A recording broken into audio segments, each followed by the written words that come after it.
What's up, everybody, and welcome back to another episode of the Courtside Culture Podcast. I'm your host, Jeremy Jeffers, and today's guest is someone whose path defines determination. From Greenville, North Carolina, to Greenfield High School, through the JUCO grind, all the way to Division I and to the pros. His story is full of adversity, growth, and next play moments. But beyond the stats, he carried the weight of tragic losses and still found a way to chase his purpose. We're honored to sit down with a player, a leader, a guy whose resilience can inspire others. Please welcome to the Courtside Culture, my guy, Ajay Sanders. Man, what's up, man? What's good, bro? I'm glad to be here. How was the drive down? I'm not, it wasn't too bad at all, man. I think about I used to do this all the time when I was training. Yeah, you had to keep that roll hot for real. Man, so take us back to Greenville, man. Growing up in Greenville, and what was your childhood like growing up there? So I moved to Greenville in middle school. It was hard at first 'cause we moved into the hood. I tell my mom that now, Where like were you jokingly. before Greenville? Where was So I was in Greensboro. Okay. My mom got her doctorate at A&T. Okay. Before that, we moved probably like 4 or 5 times because she was an industrial engineer. So we was moving like every 2-3 years. Oh, wow. So like I was born in West Virginia. My sister was born in Pittsburgh, and then my youngest sister was born in Charleston. Wow. Yeah, so we was moving That's a lot. crazy. I didn't know that. Yeah. So when I moved to Greenville, I came from a Montessori school, so like I was real whitewashed. And Yeah. then we moved into the hood. That was Yeah. a big adjustment. Then I went to A.G. Cox. So I was like, dang, it's like who's this new kid? Right. So like that first year was really just adjusting to everything, the whole from private school to public school, and and then making friends. But after that year was cool. It wasn't too bad after that. What was the hardest adjustment you would say as far as the different cultures of the private and public? Definitely Going the people.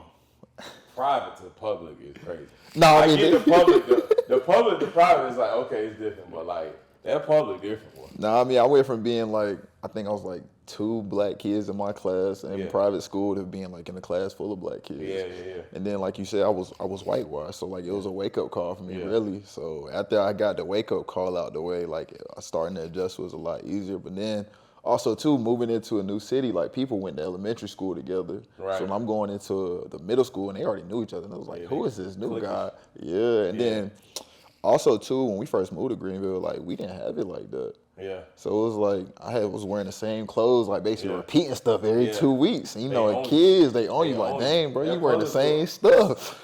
They own you. What boy had it on last week? Relax, bro. Chill, bro. I got to. It's not by choice. Yeah, for real.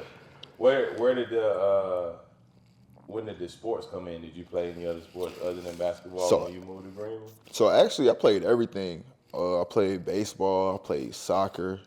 And I didn't even play basketball in middle school. Like I got cut in 7th grade. The only sport I actually played in middle school was soccer. For real? Yeah, I played on the AJ College soccer team. And then I played baseball, rec, and then I kept getting hit. Like they kept hitting me with a pitch and I was like, hey, Mom, I can't do this anymore. So you got cut from your middle school team. I got 7th grade only? And then I was so bad. So 7th grade was a hard year for me, honestly. Like my parents got divorced and then like the adjustment with everything. So I was real bad after that. Like I was in ISS and in school suspension. Like I stayed there. So I was so bad in 7th grade I couldn't even try out for basketball in 8th grade. Yeah. I didn't know that. You didn't play middle school ball at all? No, not at all. Bro, that's crazy. I was just playing rec league basketball. That's crazy. So we'll go right into the next question, man. And this is a deep question. We all know that you lost your father. How was that for you, man? How old were you when it happened, and how did you handle that mentally? Sheesh. I was 17. Okay. I was at an AAU tournament. We was in Atlanta at the Swanee Sports Complex. Mm-hmm. I'm sure everybody that's played AAU has played there. Right. And I actually had a great game that night, which is so crazy. I had 40. I was the highest scorer in the tournament that night.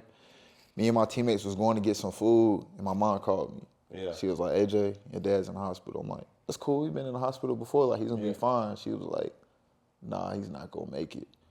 So, like, when that happened, I actually gave the phone to my boy Daquan. I was like, bro, I can't even talk right now. So then I just got out of the car and walked away. So, like, luckily for my AAU teammates and my coaches, like, Coach Julio, like, he's still close, like, to this day. Like, they was there for me, and, like, I didn't sleep that night. I didn't really go through the grieving period until my senior year. Right. It was, like, in the middle of December. I'll never forget it. Like, I don't know, I just started crying out of nowhere. I was in the locker room, and Salt came in there, and he was the one that comforted me. He was like, yo, it's okay. Because, like, everybody goes through the grieving period differently. And because I was still playing basketball during that time, I couldn't really go through it. Yeah, it was a distraction. Yeah, it was. And then also, I had to be strong for my mom and my sisters. Like, I was like, they all was so sad. It was like, I can't be sad right now. Like, somebody got to bring the joy to the family. So I felt like that was really what pushed me to it. And that was really when I dove into basketball as well. Right. But then basketball was so hard because that next day, we made it to the championship game. I didn't sleep, and, like, this isn't when social media was real big, so, like, coaches didn't know what was going on. And remind you, I had 40 the night before. So this is during the live period. All the coaches is there to see me. I walk off the court in the championship game. I couldn't play. And a lot of coaches that ripped me off was like, oh, he quit on his team, or he's this and he's that. And I was like, they had no clue. Yeah. So that really hurt my recruitment my whole senior year. I didn't get no D1 offers. I had a lot of interest. Barely got any D2 offers. Right. That's crazy. And we'll hop into that a little later, but that was definitely hop into that recruitment trail. So what schools, obviously you went to A.G. Cox, and you went to South Central? Mm-hmm. So how was South Central, and then what led you into the decision to want to leave and go to Greenfield? South Central was fun. Because at that point, I had met all my friends in middle school. So, like, going to South Central. You in now? Yeah, like, I'm in now. I grew a little bit. So, like, I went from being short in middle school. And then I had braces in middle school, too. Oh, that was terrible. You were getting cooked. So, yeah, I was getting cooked. Same clothes, braces, like, I was getting cooked. So, then I got to South Central. My braces came off the end of 8th grade. I grew that summer. I grew like 6'2". Yeah. I played football that year. So going in there, I had my teammates on the football team. Then I played basketball. I made JV. Okay. I got moved up to varsity at the end of the year. So, like, South Central was, like, a good time. It was, like, that's when I was blossoming into myself, honestly. Right. I had friends. Like, I had sports. Like, it was going pretty good. I stopped getting in trouble. That was the biggest thing. I knew I wanted to go to college, so I was like, all right, no more trouble. Right. So that was the biggest thing for me. And also, outside of that, like, that's when my mom had started to find her footing too. So, like, we had moved out of the hood. We was moving to a better neighborhood. So, like, things on the general was starting to get better for us. Right. So what made you want to leave if everything was going well? So, honestly, AAU basketball. At this time, me and Logan was traveling to South Carolina. I think one of our moms would drive us to Greensboro Thursday night. We'd take the train to Greenville, South Carolina. And we was playing on the South Carolina Raptors. So in Greenville, there weren't really that many tall people. Right. But, you know, in AAU basketball, I'm not playing big man. I'm playing a guard. Right. So I came back, like, that summer, going into my sophomore year, I was like, Coach Terry was like, yo, AJ, you gonna play varsity? I was like, okay, cool. I was like, Coach, I need to play on the wing. I was like, I'm trying to go to college. Right. He was like, nah, you a big man. I was like, nah, Coach, like, I need to play on the wing. Yeah.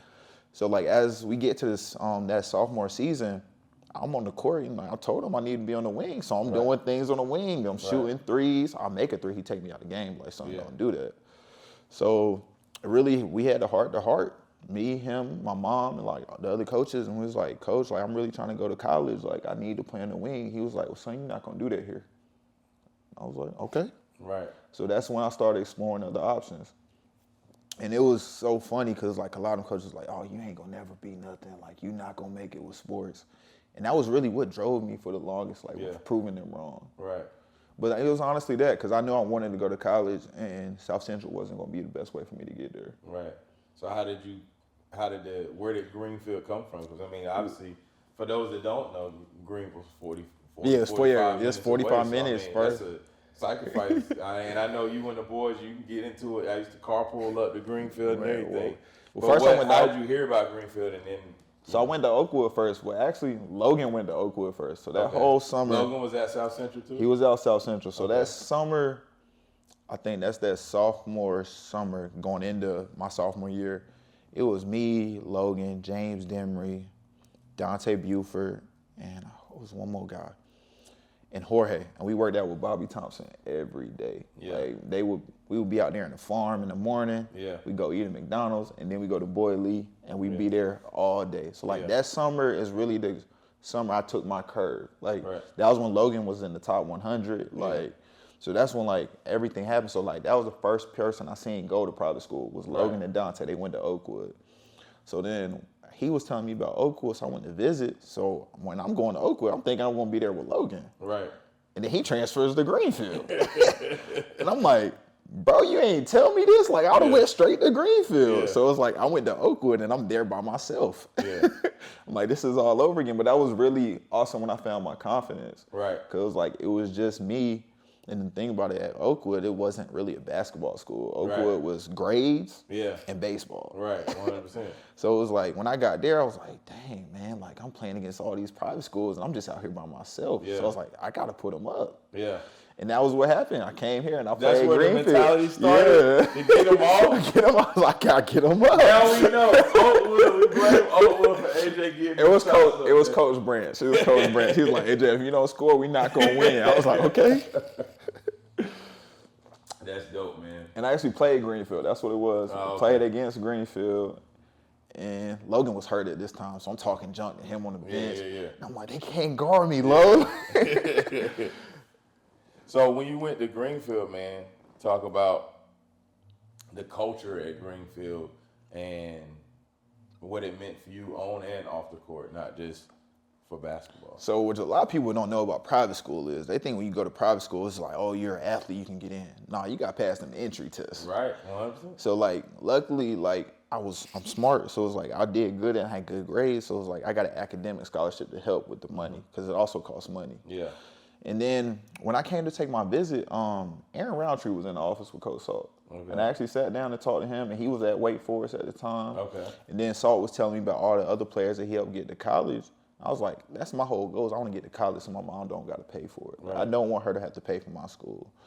And then when I came in there, it was just like the culture of basketball. Like they really like was focused on basketball, and it was a family. So it was like that was more than anything. Like Greenfield was a family, and I felt like Coach Salt was gonna push me the hardest so I could get to that next level. And he also had the connections, cause like during that time, again, social media was not big.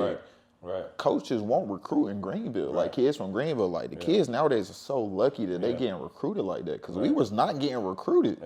It was so hard to make it out. So it was like I didn't really get any recruitment till I got to Greenfield. And then, like, after that, it was like that's when AAU started to take off and everything started to take off. So we'll hop right in from Greenfield to AAU. Talk about the teams that you played for, the coaches that have had an impact on you during your playing days of AAU. So I went from the South Carolina Raptors because, like I said, that was a lot getting on that. My mom drove me to Greensboro, us getting on that train. So I left there and I went to UBA, Coach Julio. That was my coach for the next 2 to 3 years, like the rest of my high school years. And I say that was my guy. Like he literally covered everything for me. Like we weren't even a sponsor team. We were non-sponsored, but we went to all the tournaments. Like we went to the Nike tournament, the EYBL ones. We went to the Under Armour tournaments. We went to the Adidas circuits. Cause like each one of those circuits wanted us to be on the team, like wanted to be on the circuit, but they wanted us to change our name. Like our name was UBA. It was United Ballers Association, but that was Julio's, like that was his like baby. Right. He formed that and he was like, I'm not changing my name. So it was like, we just gonna go to these tournaments and beat y'all. Yeah. So that was really what we did. Like we just went to different tournaments all over and Julio was paying for all of that. Like, thank you, Julio. Like, like he was paying for all of that and he was making sure we was good and that was really what did it. And he always told me, because he played professional himself, he played overseas, and he always told me, he's like, hey, like you take this ball as far as you can take it, but like one day this ball gonna start bouncing. Yeah. And you gotta make sure you know what you do after that. Yeah. So. And life lessons, that's what I think the game today lacks is leadership amongst making young men, making young players make decisions that are going to come later on down the line. Qualities, characteristics, character. It's just like, it's just all about who and what kid I say, help get to whatever school. But also, I feel like too, like the AAU's not the same. Like, I feel like I don't know how it was for you and your teammates, but like me and my teammates, we were family. Like I still talk to most of all my teammates to this day, and like during that time, my dad, like I said, my dad wasn't really there. This is before he passed. He wasn't really in my life, so like my teammates whose dads were there, like they were father figures to me too. Cause like they dads came to all the tournaments. Like when we would travel, it wasn't really the moms there. The dads was driving them, and like it was just a whole group of guys like going to the different tournaments. Speak on that from an athlete that, with the relationship between your father. Speak on how that affected you as a. I mean, you probably think about it now more now that you're older, but when you were going through that, I mean, there's so many athletes out there that are going through situations that are really tough. And how did you deal with it, and what advice do you have to kids today that may be dealing with the same thing? Honestly, you got to have the utmost belief in yourself. Like I would say, because it's hard, like when, especially as a black male or like any male in general, like going through that, like, because there's a lot of questions you want to ask your dad, but like there's certain things that you got to go through by yourself. And he was like, it's nobody there, but it's like you got to. That was really when I was big in church too. Like I'm big in church again now, but it's like during that time, like I went to church heavy and like they were there for me. But it's like you gotta believe in yourself the utmost, and you gotta trust in God, His plan for your life. Yeah. So whoever's out there going through that right now, just believe in yourself. Even when times get hard, like don't lose that confidence in yourself. Agree. So obviously you spoke on the why your recruitment wasn't up to par with the Division I. So obviously that led you to go the JUCO route. How do you pronounce it? Oni. Okay. How did Oni Central come about? And what was the biggest adjustment to JUCO coming out of high school? So Oni Central. Illinois. Oni is in Illinois. Okay. It's in the middle of nowhere. It's like a town of 10,000, if that. Yeah. It's home of the White Squirrels. Yeah. 30 minutes from Vincennes, Indiana, 4 hours from Chicago. That's what I tell people. It's the middle of nowhere. Yeah. Honestly, getting there, so Coach Moss, he was at Coastal Carolina. He was the one to recruit me to Coastal Carolina. He was still talking to me after everything, and I kind of told him what had happened. He was like, I was like, Coach, like, I don't want to. He was at the JUCO at the time. No, he was at Coastal Carolina. Oh, okay. He was at Coastal Carolina, and I was like, hey, Coach, like, I don't want to go D2. I was like, I'm a D1 player. He was like, well, how much do you believe in yourself? Right. And I was like, what do you mean? Because at this point, I had never heard in JUCO. Yeah. Like, JUCO wasn't a thing. I mean, it was a thing, but it was nothing that had crossed my mind. He was like, how much do you believe in yourself? I was like, I believe in myself a lot. Like, he was like, all right, well, if you go JUCO, like, you betting on yourself. I was like, okay. So then he started making JUCO calls. And then, so Oni came about because it was in Region 23. And that region sent, I think, 20-something players D1 every year. Okay. Like, it's one of the top 3 JUCO regions in the nation. Okay. So, like, a lot of schools, a lot of coaches go there. They recruit from there. So, I ain't even visit the school. Yeah. Like, I signed, I committed. Like, they gave me a scholarship. I went there. My first time visiting it was when my mom drove me out there and dropped me off. JUCO, that grind is different. Yeah, I heard. Like, that grind is different. Like, we was in apartments. Like, we was in apartments in the middle of a cornfield. With nothing else there. We could walk to the school. We could walk to the gym. And that was it. Like, you had basketball in school and then your teammates. Yeah. And, like, that was really when I lived in the gym. Because going into college, I couldn't shoot. Like, everyone's like, oh, AJ's a shooter now. Like, in high school, so I could not shoot. Like, I was a driver. Like, I went to the rim. Yeah. But, like, being in JUCO, all we had was the gun. Right. So it was like I was in the gym shooting every day. Yeah. And then I get out of class, I'm going to shoot. Before class, I'm going to shoot. So it was like that was really like, if you really love the game of basketball, JUCO, you can show it. You can prove that you love the game. Right. So that was really what JUCO taught me. Is like, yo, you got to believe in yourself. And like, that was also like when I had no car out there. That's probably good. It was probably a good thing for you. Yeah, my mom, she was like, your first year, you not having your car. That's probably a good thing. Oh, it's definitely a great thing. Because I ain't had nothing to do but sit there. Yeah, for sure. What do you think, kept you going during the hard moments in JUCO? Because I know the competition level, especially in the league that you're talking about, was super. Oh man, it was super tough. So going to JUCO too, it was funny because that was the first time I was on a team where it was more white guys than black guys. Yeah. Like we was only 3 of us out there. Yeah. And we was getting killed. Yeah. Every game. We getting beat by 20, getting beat by 30. Like we had like 5 or 6 teams in our region that was ranked in the top 25 in the nation. So I'm like, bro, we're getting killed. And then also in JUCO, people don't understand, grown men can play in JUCO. Yeah. Like if, say, a 25-year-old decide he want to come and go to school, he can go to school. Yeah.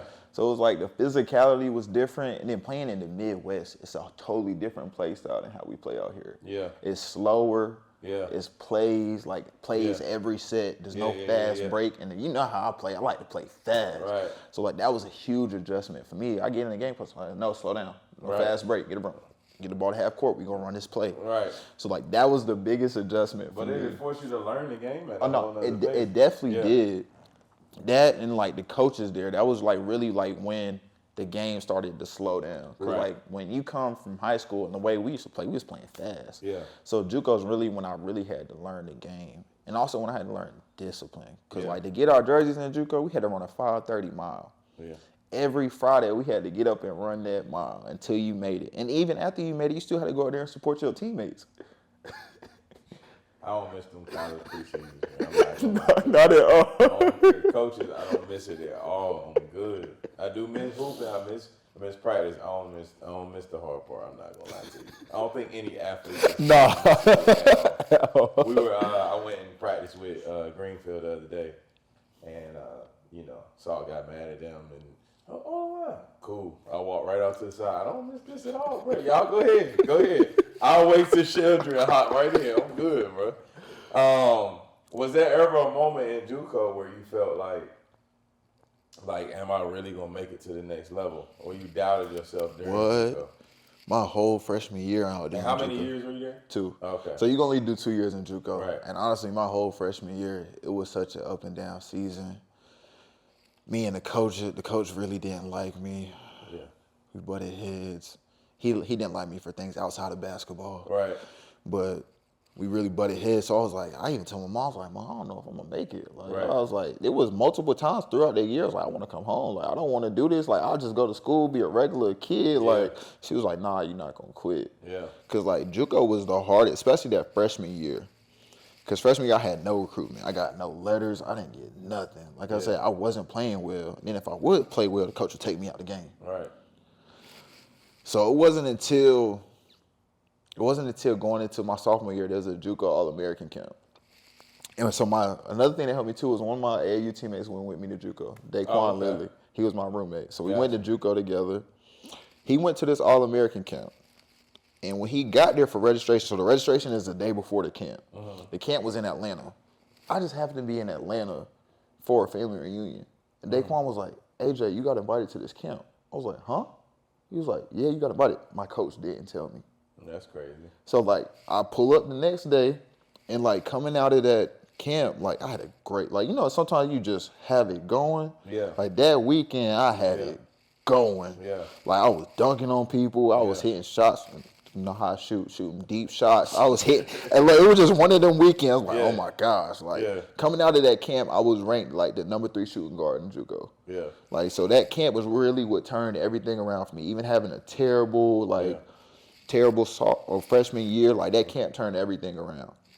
So coming out of that camp, so remember, my coach didn't tell me I was invited, so none of my paperwork and stuff was in. Yeah. So most people go to JUCO because they don't have the grades. Like I was a full qualifier. Like I graduated high school with like a 4.2 GPA or something like that. Yeah. So coming out of that, I was like, man, I gotta go back to this JUCO. Same coach there, like we don't get along. Yeah. So Coastal was one of the first schools to offer me. Like they offered me right out of the gate. Like as soon as they see me play, I got an offer from them. So it was between them and Texas Tech. I was like, I gotta commit. I was like, I gotta commit before I go back to school. I don't want him to have no parts in this. Like I need to have this set. So like when I go back, cool. Even if you don't like me, I'm still going somewhere. Right. So I'll never forget this. I was on my visit at Coastal, because I said between Coastal and Texas Tech. I was at my visit at Coastal, and Texas Tech found out. I told them, I was like, yo, coach, I'm a full qualifier. I can come out. So I was not trying to go back to JUCO. I was like, I can come out this year. Right. So the coach was like, all right, I think we got one player that's about to leave, and like if he leaves, you get his scholarship. Yeah. So when I just finished playing pickup at Coastal, you know, you go to the unofficial scrimmage and you play pickup. So I just finished playing pickup. The coach texted me, was like, he's not leaving. I was like, okay. I committed to Coastal right there on the spot. Yeah. 2 days after that, he left. Who was that? The player at Texas Tech left. Sheesh. He left, and I was like, Mom, I want to decommit. She was like, no. Yeah. Because also, Cliff Ellis was at Clemson when she was there. Okay. And my mom graduated from Clemson. So she was like, no, it's the Clemson connection. No, you got to go there. She was like, and a big thing, too, for me was in JUCO, my mom couldn't see me play. Yeah. She came to one game the whole time I was in Illinois. So, like, Coastal was Texas, right Did here. you want to go to Texas Tech? I ain't gonna lie, I did. That was. I did. Like, Yeah.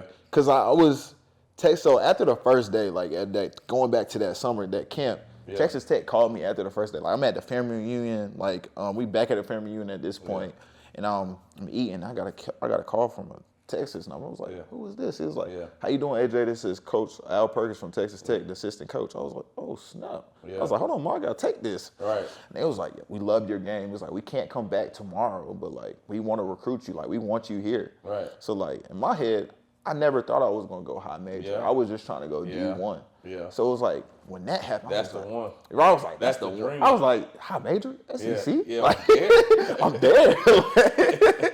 I'm cold. I'm nice. And then, you know, they send you the little video and everything. So I was like, yo, you're going to be part of this. So I'm showing I send this to the boys. I was like, bro, look at this. Like, this is crazy. Yeah. I text Daquan, I'm like, bro, like, they just called me. Like, this is crazy. So, like, yes, I thought I was going to go to Texas Tech. But then, like, once everything happened and they said and I committed to Coastal, I was like, bro, I'm still going D1. I was like, and the good thing about Coastal was my mom came to every game. Yeah. Every home game, she was there. She drove? Yeah. How far is Greenville from there? About 2.5, 3 hours. Oh, that's not bad. Yeah, she was there every That's home dope. game. Shout out, Moms, man. Shout out, Moms. That's dope. What do you feel is the biggest difference between Coastal, JUCO, and Coastal? The funding, the budget, like how they take care of the athletes. Yeah. Like in JUCO, we didn't have a trainer. Yeah. Like, that's why I tell people, we didn't even have a trainer. Like if you got hurt, you got to play through it. Yeah. Like the coaches would do the tape, they would do everything. Like shout out to Miss G. I can't talk about JUCO without thanking Miss G because it was like she was like the grandmother of the team. She didn't actually have kids on the team, but she took care of us there. Right. So like if we ever got injured or anything, like she would make sure we would make it to the doctors and stuff. But it was definitely the funding. Cause like once you go Division I, they got everything. They got meal prams, they got trainers. You get massages after the game. Like you get everything. There was none of that in JUCO. Yeah. Like completely opposite. Yeah. So that was the biggest difference. It was like from a basketball standpoint, was there much difference? Honestly, I don't think so, because of the region I went to, it prepared me for it prepared me for the I would say it prepared me for the physicality, it prepared me for the speed of the game, like the athleticism. Like you said, I went to one of the top 3 regions, so I seen that almost every night. At least every team had at least 1 or 2 D1 players, and then the rest of the team went D2. Right. Like I'm thinking everyone on my JUCO team went to play college ball somewhere. Right. So it's like it's not like you didn't. You weren't good if you went there. It was like, but that definitely prepared me for it. So how did you grow as a player at Coastal Carolina? So at Coastal Carolina, you said I faced adversity a lot going in. So going into Coastal, I was one of like 7 recruits that came in there. So like they revamped their whole roster that year. Originally, I was supposed to be playing behind a guy named Dante Clark. He was transferred from UMass, and he had just left the NBA draft. He was supposed to be a 2nd-round pick. So, like, going into Coastal, I was like, oh, dang, it's okay. Like, I'm not going to see the floor, like, that much my junior year. I'm not going to see the floor that much. Then I think out of those 7 guys, only 3 of us got in, like, through at the summer school. Like, the rest of them didn't get in. So, it's like I went from probably being the 8th man on the bench. Yeah. Now I'm the starting 2. Yeah. So, it was like, but also, like, that JUCO grind, like, the grind I learned in JUCO, it stuck with me in Coastal. So, like, now I had coaches I could work out with. Yeah. I'm still getting my shots up every night. Yeah. But now I'm working out with the coaches on top of that. Yeah. So, like, once I realized, like, I'm playing. Right. I was like, there's a lot I got to fix. Right. Because, like, in JUCO, I handled the ball a little bit, but, like, when I got to Coastal, it was like, oh, you handling the ball. You're the shooting guard. You got to bring that ball up. There's a press. Okay, you got to be able to run the offense. Yeah. So it was like there was a lot I had to learn, but also being thrown into the fire, like my junior year, helped me become the leader that I was my senior year. Yeah, for sure. Did you feel pressure, like, to fit into the D1? Because, I mean, I'm sure it's like, coming from JUCO and going into that, I'm sure it's nerve-wracking on trying to find your place on the team. Nah, so, definitely like, how did you handle that pressure? Was there pressure, and how did you handle that pressure? Well, so at first, it wasn't really that much pressure because, like I said, I wasn't going to be playing. Mm-hmm. Like, to be completely honest, if everybody would have got in, I probably wouldn't have played. Did they tell you that? No, but like, you know how you go through summer camp, you can see how things going. Like, you got the starting five, then you got the second unit. I was on the second unit. Yeah. So it was like, once I was like, oh snap, the guys ain't get in. Like, I'm on the first unit. I was like, oh, we gotta figure some things out. Yeah. So like, I think at first it was pressure, but then like, once we started playing, I was good because, like, the good thing about D1 is you had them warm-up games. Yeah. You had, like, 2-3 games. Like, the first 2 games you might play at NAIA or D2. So it was like you get your foot in. Yeah. And then we went to the high major games. So, like, high major, I ain't gonna lie, my junior year, I was a sniper. I was shooting like 50% from 3 in the high major games. So it was like I played better in those games than I did in the regular games. Yeah. But, like, it all went back to, like, once that switch clicked in my mind, I was like, bro, you're playing? Let's get ready to play so we can get out there. Yeah. And then also, like, we was on ESPN. So I was like, oh, bro, I can't be out there looking like this girl. Playing Division I basketball is a blessing. And but it's not for the weak. A lot of people don't understand as a kid the pressure that you are, like, from the coaches because they want to win. And the thing is too, like you said, like, and so whatever coach recruits you, that's what coach is gonna push for you. Yeah, 100%. So, like, luckily for me, the coach that recruited me was the head assistant coach. Yeah. So, like, he was pushing for me the whole time. And then also, what the kids don't understand, D1 is only a 1-year contract. Yeah. You don't produce, you're out of there. You're out of there. And I mean, you gotta work. And it's a job. And you gotta be efficient at something. You have to bring something to the table because everybody's athletic. Everybody can dunk. Even the smallest guy on the team can dunk. Everybody can dunk. What is your specialty? You gotta find your niche. You gotta find your niche. And sometimes that may mean being a role player and not getting 15 shots just to get on the floor. I was definitely a role player at Coastal. Anybody that watched the boys will tell you, like, AJ, you don't play the same. You right. I had to. Hey, look, my 3 and D. Yeah. I would guard the other team's best player, and I would shoot wide open trays. 100%. You want to get on the court now? Create memories, man. It's I was a pick and pop, and I got more to them now. I got the post game and all of that. But thing is, like, you've been had that though. It's not like you didn't have it. It's just like that's what you had to do to get on the floor. That's what I had to do to get on the floor, and that's what my team needed me to do. Right. And that's what my coach needed me to do. Now the hard thing is you don't have a lot of good coaches that can relay that message, so they just don't play you or don't tell you what like, I wish it was more like like the NBA. You know what I mean? They tell you exactly what you bring me out player meetings. Hey, we see you as this type of guy. Okay, well, I'll just go work on this shot. Ain't no need for what we working on this. You know what I mean? Like, why are we doing individuals and working on ball handling when I'm never going to handle the ball? So what is the point? You know what I mean? Well, see, I had a coach like that at Coastal that actually did keep it hot with me. It was a Coach Days. So he's at Mississippi State right now, Patrice Days. Mm-hmm. We would do our individuals, and like that was the first part of our individuals was like what they needed from me at Coastal, like spot up shoe and coming off just from like that. And the second part of it was like me ball handling so I could get better. Right. So then for like my senior year when they needed me to be the backup PG, I was able to do that. Yeah. What is your greatest memory at Coastal Carolina as a player? Probably against Wake Forest. I went 5 for 5 versus Wake Forest. Yeah. And was Tree there when you played? No, he was gone. He was gone. Okay. I wish he was there, Tree. But he was gone. But they had this 7-footer. I don't know who he was. Dude he was huge. Like, I think that was the first time I seen a footer. Yeah. But like that game, that was a game. My boy Daquan came. My boy Kawan came. And like my whole family was there. And I was like, I had a great game. That game and also the South Carolina game. Yeah. The South Carolina game was right before that. That was when my whole extended family came. Like my mom's siblings. At South Carolina. Yeah. My mom's siblings, like my aunts on my dad's side. Yeah. Like I had like 30 people there cheering for me at South Carolina. Yeah. And I had a great game there too. Yeah. But it was like those would probably be my fondest memories. Fire. That's fire. And then that one game, my sister surprised me with them fat heads. What game was that? I don't remember what game that was. That was my senior year though. You was sick? But I was sick. No, I was sick because like I would pray and I would turn around like this way before they would do the starting lineups. And so like my eyes closed, my teammates was bugging like, dang AJ, you don't see that? I'm like, what are they talking about? Yeah. So I turned around, I was like, bro, they had these two big old fat heads of me. I'm like, don't nobody else got fat heads on the team, but they got these fat heads of me. Shout out to the sisters, man. They show love, man. Touch on that, man. I don't have that in my questions, man. But touch on what your sisters mean to you and your family, man. I know you're very, very tight with them.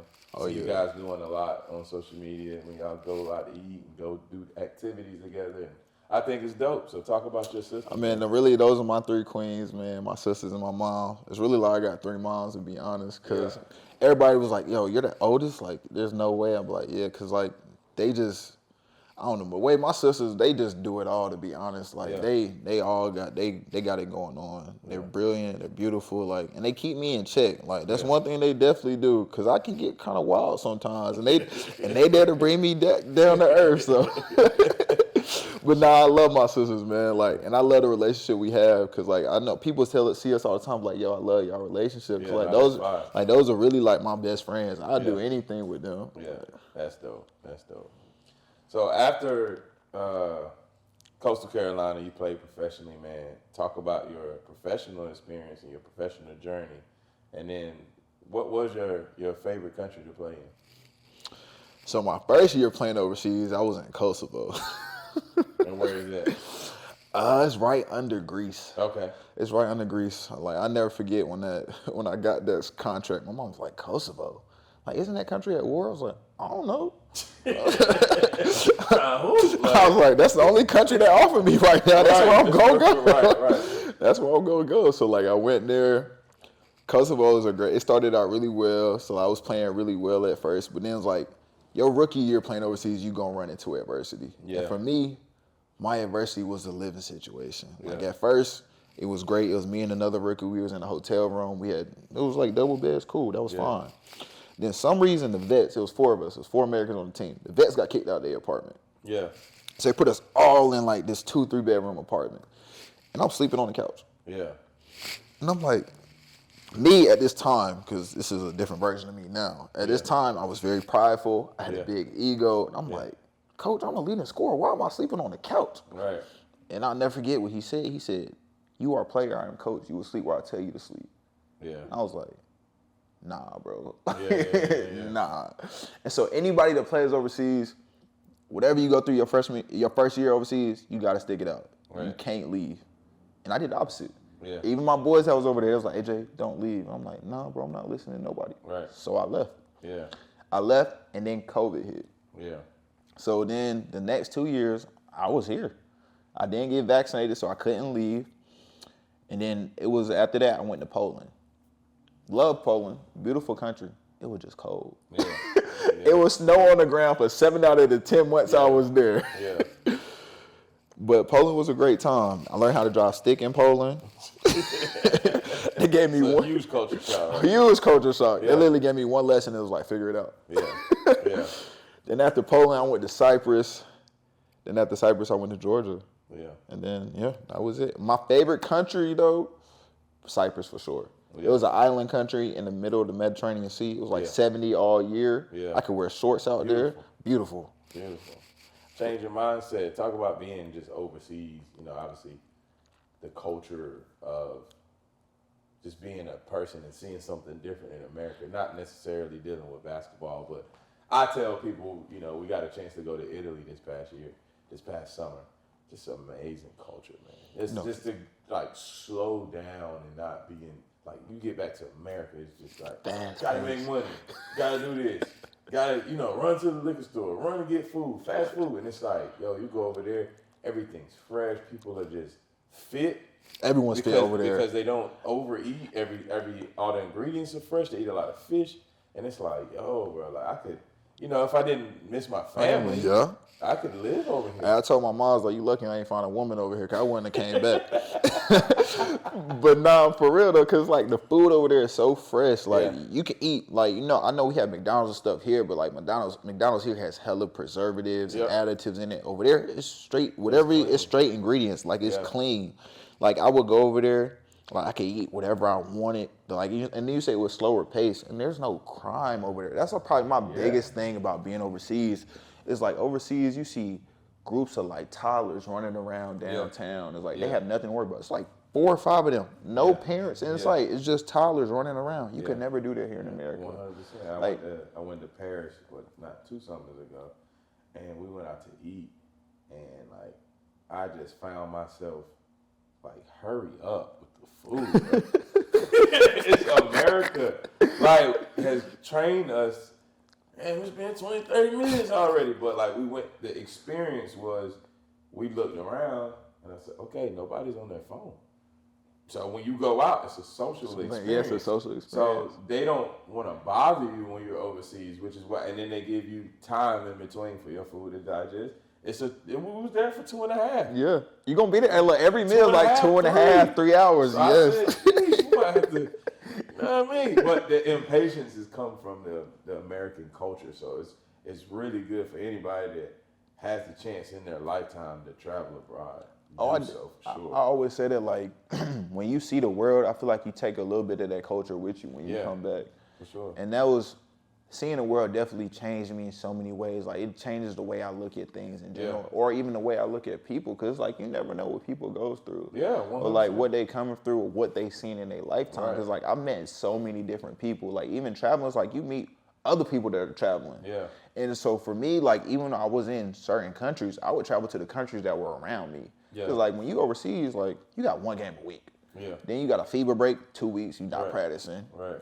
Middle of the season, you got one at the end of the season. So, like, during that time, I did a lot of traveling. Yeah. So I traveled to, like, that was one of my best things about being overseas. It's like, I got like 30, 40 stamps on my passport. Like, I seen everything. Yeah, that's dope. That's dope, bro. So, obviously, after traveling, you decided to hang it up. What led you to that decision, and why did you hang it up? Honestly, it's so funny because I was telling somebody else this the other day because they thought I was still playing too. And I was like, nah, bro, like, I'm done. But it was honestly like my last year in Georgia, I got hurt. I've been blessed to not really be hurt that much, like, for any serious injuries my whole playing career. And I strained my Achilles.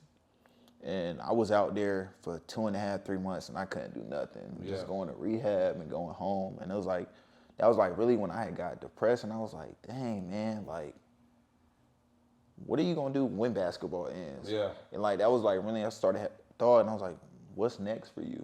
Because it was like, when you playing overseas too, it's hard to form relationships. And I was like, I want a family at the end of the day. Like, I want to be a father. I want to build generational wealth. Right. And like a quote my grandfather always told me is like, the true test of a man is like when he dies, his grandkids are taken care of. Right.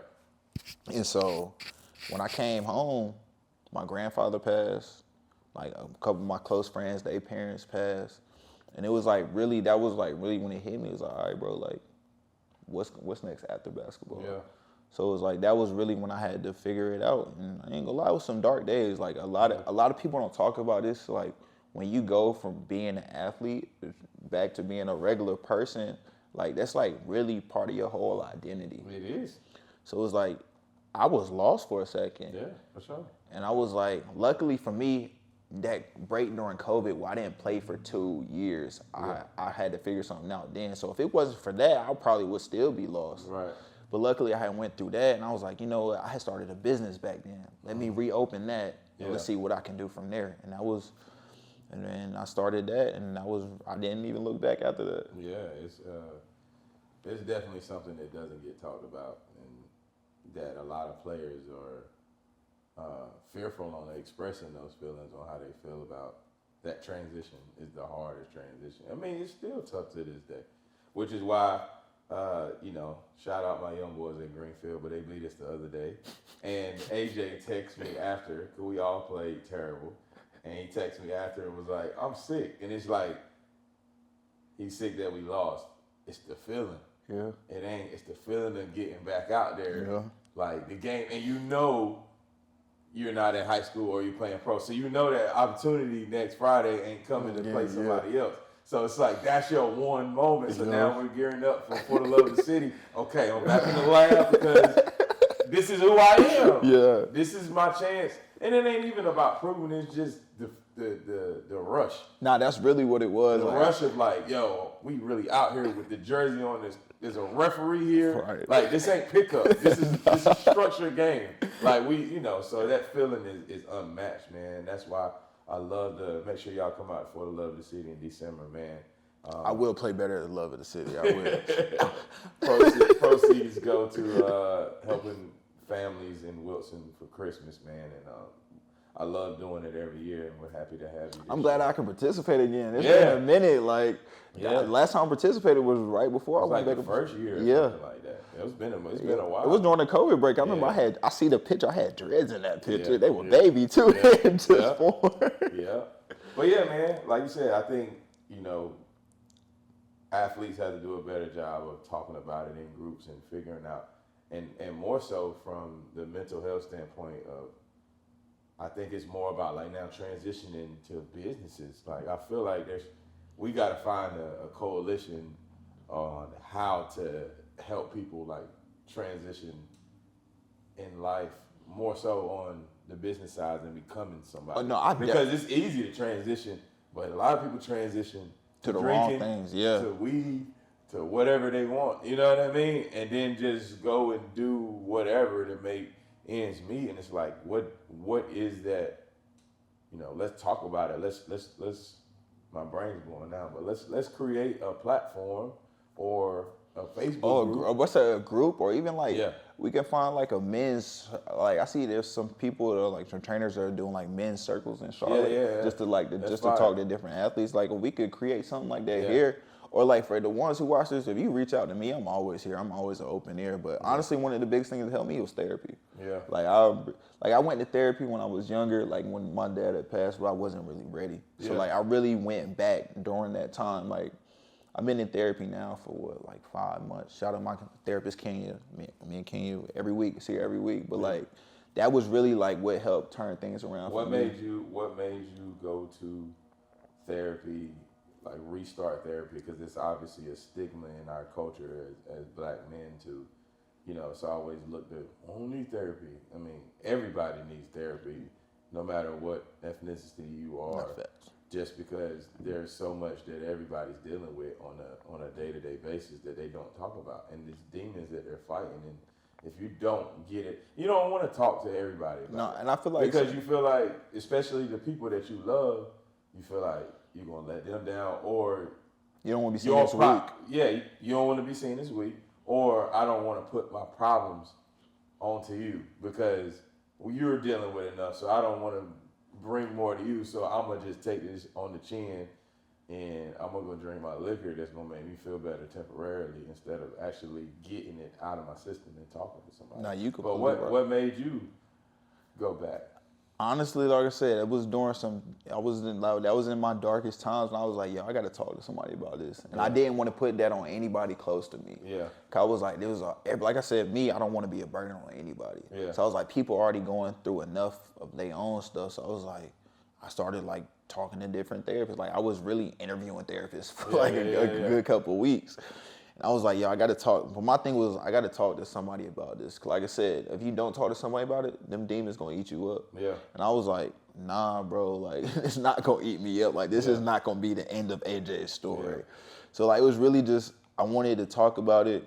I wanted to become the best version of myself outside of basketball. And, like, for me, too, basketball had always been my outlet. Yeah. Like, for whatever I was going through, like, if anyone see me play, that's the reason I play so hard. It's because, like, whatever I was going through, I would just put that into, like, my energy on the court. Yeah. So, like, without having that outlet, it was just like, where's that energy going to go now? Right. Like, now you actually got to talk about those feelings.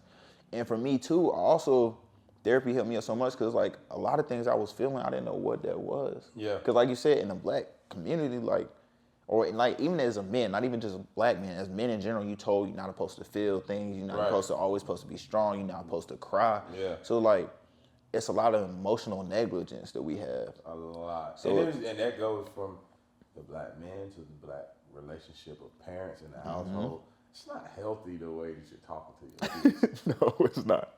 For you to continue to tell your son, sit your ass down before I beat your ass, it's not healthy. No, it's not at all. Like, then the cycle continues, and now they're cussing at age 6 and age 5, and they think that it's okay because this is what my parents do at home. Yeah. You know, and you are the example. You know what I mean? And if parents are dealing with these kind of things and not going to therapy and talking about their issues and getting that out of their chest so they can be the best version of themselves to parent in a positive manner, okay, you're going to get mad. Things are going to happen. No, of course. But there is a lot, you know, I've seen kids that I've worked with is, you know, the household is really negative, like all the way around, you know, and I can't do nothing for them because you got to go home with them. You got to go home to that, yeah. It starts with that person being the best version of themselves in order to give, you know.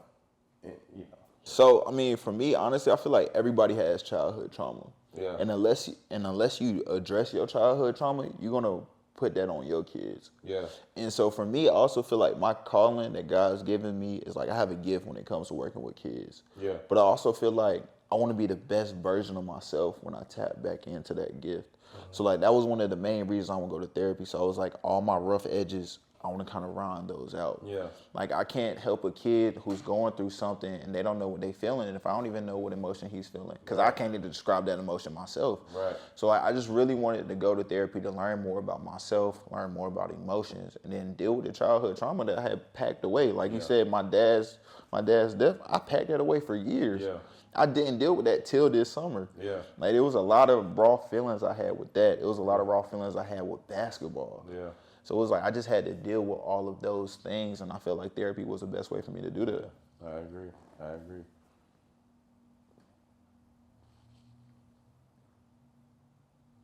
So what's next for you? What you got going on now? Talk to the people about where AJ's at, work-wise, organization-wise. What's next? What's the next step for AJ? So I started a transportation company. It's called Victory Transport.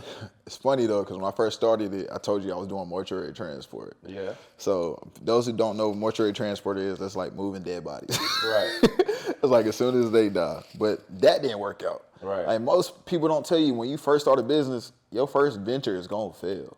Yeah, I mean, they say the first 3 to 3 years.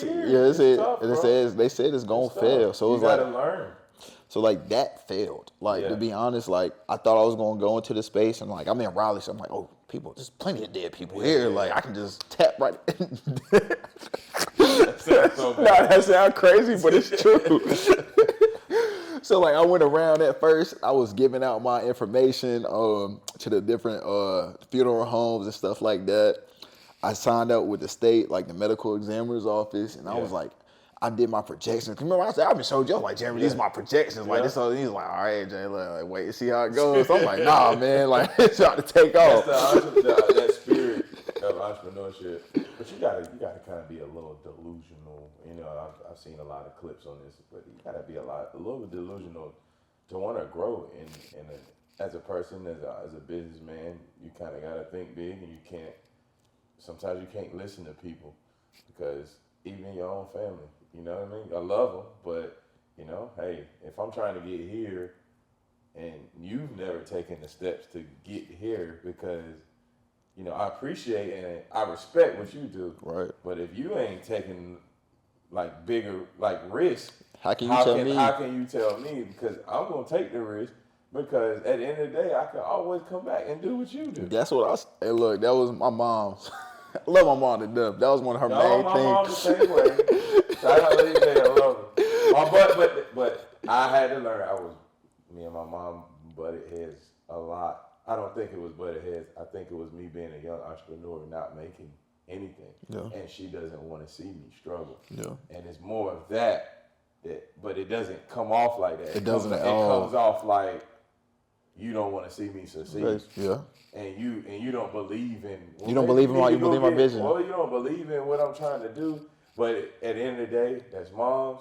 She knows that you have the capability to go get a job, right, and not struggle, or at least, you know, be able to take care of that and then try to do that on the side. But it's like, I can't. And now my mom, you know, she down here, you know, locked in. Yeah. You know, she sees people in public, and people will tell my mom, oh, yeah, well, you know, we had birthday party at the power play. And I know it, like she tells me, like, it makes me feel good. Yeah, but it took years. 3-4 years. I'm about to say, I remember when you first started. Yeah, I remember when you first started. I mean? So it's just, you know, and again, and I will say that because you're on that journey now, but like, don't think moms always just want to protect their baby. So that's kind of how you got to, and I had to go through therapy to find that out. And I'm like, why do I feel like my people are not behind me and they supposed to love me and rock out? You know what I mean? If I make negative $8,000, you gonna bail me out and we gonna lock in. But it's like, okay, it's coming from here. Yeah. So, but yeah. So how's the business going, man? And what's your plans for it? So now it was probably about 3-4 weeks ago. So I started my business. Well, this back in April, I think I started it. Originally, that's when I reopened my LLC. Yeah. And I was like, I'm doing this military transport stuff. I went and bought business cards, bought flyers. Yeah. I rented a rental space for the van. Yeah. Like, money going out. Yeah. Money going out. No money coming in. That's how I go. But about a couple weeks ago, I signed a contract. So I'm doing deliveries now. I'm doing carrier services. Okay. So I signed a contract with Courier Express, and I'm doing deliveries for them, and I'm doing medical deliveries as well. Okay. So long term, I want to get into like just doing medical transport. Right. But this is like a good entry into that because medical transport don't really work with people, new businesses that don't have like a background that's not established. So I want to do that, but that's been going very well. I'm looking to hire another driver now to put in the other van. So like things are starting to pick up. Like you said, it was a struggle for them first 4 to 5 months. And then, and it'll go here and it'll go there. So it's just all about, you got to continue to keep growing and learning and understanding what works during certain seasons. Like for me, like now, training dies from November to February, basketball season. So, you know, that's where the birthday party and entertainment idea came from. How do we make money through that like we're drowning. We weren't making any money, bro. We're trying to figure it out. Like, you know, so, you know, that entrepreneur spirit forces you to be creative. No, it definitely does. But I know that's like, I want my business to grow, but like I said, I know that's not my calling. Like that's not what God called me here to do. Like my calling is like with the kids. I called you about this too, and I was like, yo, how do I start like this training thing? But it's like you told me, it's like, AJ, that's more than training. Yeah. Cause I was like, I want to be a mentor for the kids. And I was like, I'm not really trying to charge them. Right. So it was like, I feel like I got to get my business going and those things going, so therefore I can do what I really want to do and not charge people. And unfortunately, everybody can say, oh, you get back to the kids. You need money. You need money for that. You need money to live. You need money to open businesses. You need money to. It's fees for everything. Yeah, 100%. So it's just like once you get to that level where you feel good about it and you're good personally, and that's another thing. You know, a lot of people do things. Take care of yourself. Yeah, first. You got to. And once you can take care of yourself, then you can pour into others when you're not so worried about that. Because now you're not going to be able to give those kids your all because not at all. You're worried and you're going to this worried about this bill that's going to be due tomorrow. You going trying to mentor them on the 30th, knowing the 1st is tomorrow. Right. And how I'm gonna, you know what I mean? I'm gonna pay this bill. So you know what I mean? So it's just you know, but there is balance to things. You know what I mean? If it's coaching or whatever, you know. But as far as you want to start a company, it's just. Timing is everything, and God's timing is everything, and God will literally show you as long as you live in your life the right way. He will maneuver things in the right that way. Ain't the truth. Like there's a lot of things about my life I had to change, and like through therapy, I made a lot of changes. And my mom always said, like, when you walking in the path that God wants you to walk, doors are open. And 100%. Since I made them changes, doors have started to open. Yeah. Like I met people, going to church. Connections. Like I got back in the church. I have a church home in Raleigh now. Yeah. I made connections. Like so, when I'm ready to jump into that next step of opening, like I want to open something like this in Raleigh. there's people that's already like, AJ, we behind you. Yeah. And I was like, all right, that's still like a year or two out. Right, I got to right. get established first. But it was like, we just want to let you know we're here. Yeah.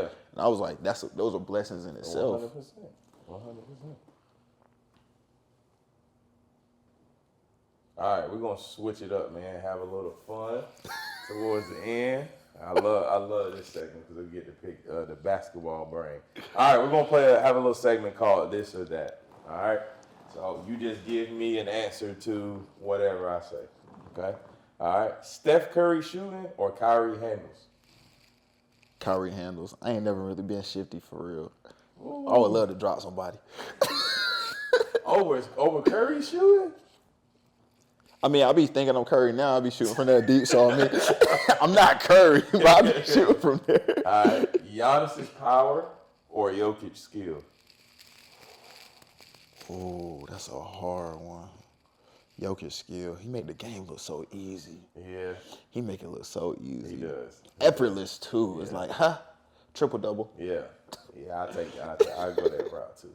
Prime D Rose or Prime Westbrook? Oh, you know Westbrook, my favorite player. I'm going Westbrook. Westbrook's your favorite player? Yes. Oh, and he's cooking right now too. Hey, look, the thing is, everybody hopping back on the bandwagon after he had triple. Everybody gave Westbrook so much grief these last couple years, but when Westbrook was in OKC, before he got these double arm sleeves, it was when he had the single arm sleeve. He was a problem. He's back on the single right now, I think. All right, Shaq's dominance or Tim Duncan's fundamental? Shaq's dominance. Shaq, I'm about to say, people used to fear him. Yeah. James Harden step back or Luka step back? Harden. Okay. Well, I say when Harden first started doing that, they was trying to say that. They was like, yo, that is illegal. They was trying so hard to bend that. Jokic passing or Bron passing? Ooh, Bron. Yeah, people don't give Bron enough credit. They don't. They don't give Bron we gonna miss him when he retires. You know who's an amazing passer? Luka Doncic. He is. Like people don't even realize. It's the same thing. It's the same thing as Bron, because like they be like, oh, they be scoring, but like the way they see the game is crazy. It's crazy. Dirk fadeaway or MJ fadeaway? Tough. I seen that one. I said that's tough. I'm gonna have to go Dirk for me. Yeah, I'm gonna say Dirk fadeaway. Yeah, I'm gonna say Dirk fadeaway not getting blocked, but MJ with that bump, like there's nothing you could do with that. Who you got? Dirk. Yeah, I'm going Dirk. Dirk changed the game with that. He did. Bro. It's a lot of one-legged shots. He beat LeBron and Wade with that fadeaway. Anthony Edwards' athleticism or Ja Morant athleticism? I feel like they both up here though. I'm going Ant though, because Ant did some crazy stuff. Ant can take off some free throw line. He's stronger. He is though. So like when he get to the rim, it just he going through you. Yeah. Ja just. I don't know, bro. Ja crazy, but Ja like I feel like you can knock Ja. You can knock Ja to air. Ant like 230 coming at you. Yeah, for sure. SGA bag or Tatum's bag? SGA. Okay. SGA. I'm about to say he's so smooth. Yeah. And they be hating on him talking about he foul baiting, but like, bro, we'll get into that. He does. It's crazy. But prime Vince Carter or prime Tracy McGrady? Tracy. Okay, Tracy was crazy. Tracy. And prime Tracy was crazy. Yeah. Spurs dynasty or Warriors dynasty? Ooh. Spurs dynasty. I feel like their next dynasty about to start. Yeah, for real. Klay Thompson catch and shoot or Ray Allen catch and shoot?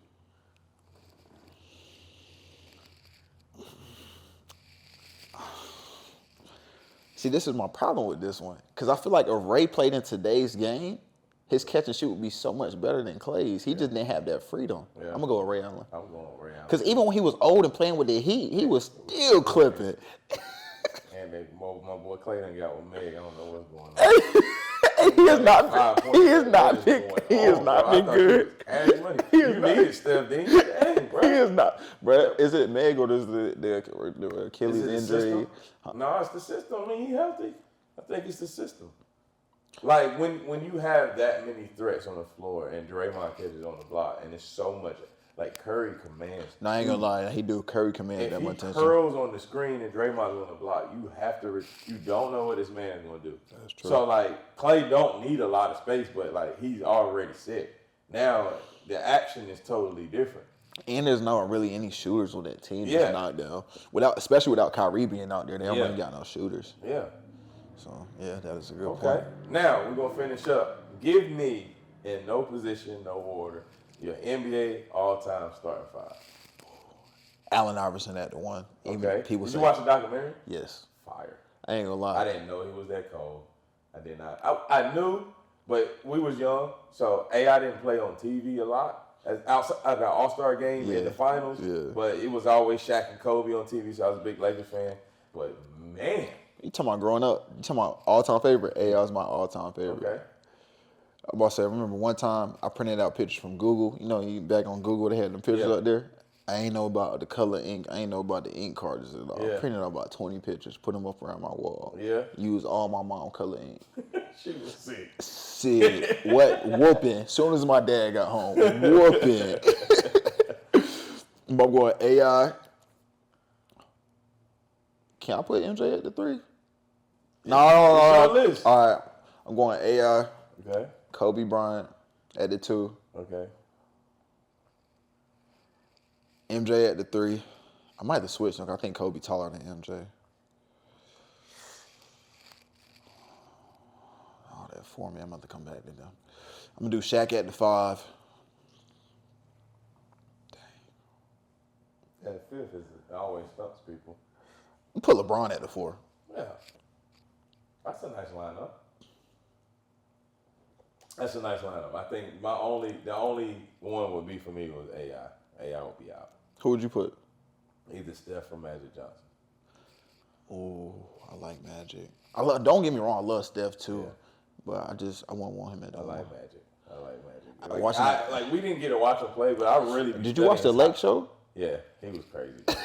He was tough. Bird was tough too. Like, he was. What? He tough. played the whole game left-handed and had 40. He was tough. Like who does that? It's like I'm gonna play left-handed and give y'all 40. He was tough, bro. You can't disrespect Larry, but the way Magic changed, and I don't know if culture matters, but in that, if we go on skill off of that starting five, but the way he transcended basketball was crazy. What? It was crazy. Because everything was traditional. He made the game fun. Like he was like Magic was the first one out there that created freedom and creativity with basketball. Yeah, 100%. Any final comments you got to the kids, man, or people just in general? Trust your struggle. Like I'm about to say, like, it ain't always gonna be dark and it ain't always gonna be light. Like Jeremy said, it's ups and downs in life, but like you gotta continue to fight. Like, cause eventually, like, if you fight every day and you live the right way, things will work out. 100%. Appreciate you coming on. Appreciate you having me. Yes, sir. Yes, sir. Thank you guys for watching, man. You guys I've been blessed to have you guys tune in every week, every time we have an episode. Make sure you follow us on social media at Courtside Culture Pod, and make sure you subscribe to our YouTube channel at Power TV NC, and we'll see you guys on the next episode.